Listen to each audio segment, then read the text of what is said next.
ছাইবোঝাই ট্রলারের ধাক্কায় মৃত্যু বাইক আরোহী। দুর্ঘটনা যেন পিছু ছাড়ছে না বীরভূম জেলায়। গত দুদিন জেলায় বেশ কয়েকটি দুর্ঘটনা ঘটেছে, ফলে বেশ কয়েকজনের প্রাণও চলে গেছে। কিন্তু আবারও পথ দুর্ঘটনায় প্রাণ গেল এক চাষির। আজ সকাল 8:30 নাগাদ দুবরাজপুর থানার গড়গড়া শাল নদী ব্রিজের কাছে রানীগঞ্জ মোড়গ্রাম 14 নম্বর জাতীয় সড়কে পথ দুর্ঘটনায় মৃত্যু হল এক চাষির। মৃতের নাম হারাধন পাল, বয়স 56 বছর। মৃতের বাড়ি খয়রাশালের পাইগড়া গ্রামে। জানা গেছে হারাধন বাবু বাড়িতে চাষবাস করেন, তাই দুবরাজপুর বাজারে তিনি সবজি বিক্রি করতে এসেছিলেন। তিনি বাজার থেকে সবজি বিক্রি করে বাড়ি ফিরছিলেন, কিন্তু পেছন দিকে ছাই বোঝাই একটি ট্রলার ধাক্কা মারলে ঘটনাস্থলে মৃত্যু হয় হারাধন বাবুর। ফলে এলাকায় উত্তেজনা সৃষ্টি হয়। প্রায় 2.5 ঘন্টা অবরুদ্ধ থাকে রানীগঞ্জ মোড়গ্রাম 14 নম্বর জাতীয় সড়ক। পরিস্থিতি সামাল দিতে ঘটনাস্থলে পৌঁছায় দুবরাজপুর ও খয়রাশাল থানার পুলিশ। পুলিশের সঙ্গে উত্তেজিত জনতার ধস্তাধস্তি হয়, তবে ছাই বোঝাই ট্রলারটি আটক করেছে পুলিশ।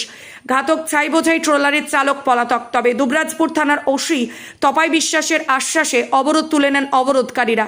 শেখ কালু স্থানীয় বাসিন্দা জানান, বালির গাড়িগুলো ভুল সাইডে দাঁড়িয়েছিল, কারণ দুবরাজপুর থানার পুলিশ ও সিভিক ভলেন্টিয়াররা নিজেদের পকেট ভরতে ব্যস্ত, তার জন্যই এই দুর্ঘটনা। অন্যদিকে কাঞ্চন পাল নামে এক ব্যক্তি জানান, বাইক আরোহী ও ছাই বোঝাই ট্রলার একদিকে যাচ্ছিল, পেছন দিক থেকে ধাক্কা মারলে ঘটনাস্থলে মৃত্যু হয় বাইক আরোহীর।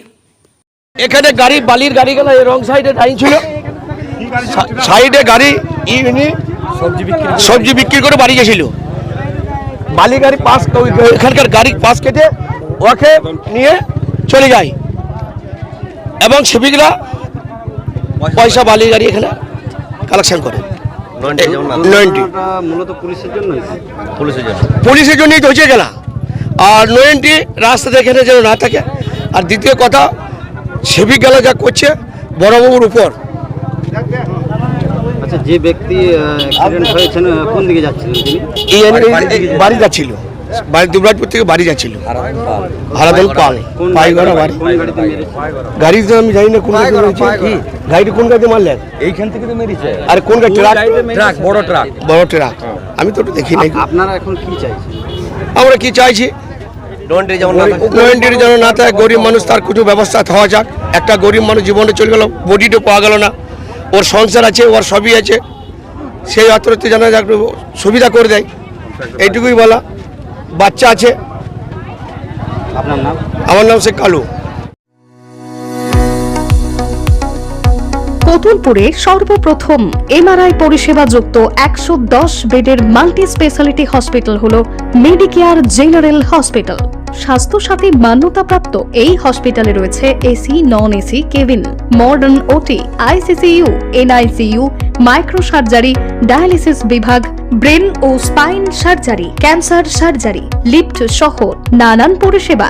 এছাড়াও রয়েছে সিটি স্ক্যান পরিষেবা যুক্ত নিজস্ব ডায়াগনস্টিক সেন্টার, ডক্টর চেম্বার্স, ওষুধের দোকান সহ 24 ঘন্টা অ্যাম্বুলেন্স পরিষেবা।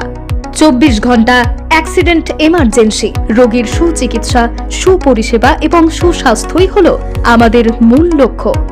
ঠিকানা সরিষাদিঘি, কতুলপুর, বাঁকুড়া। যোগাযোগ নম্বর 9434216662 অথবা যোগাযোগ করুন 9732212924 এই নম্বরে।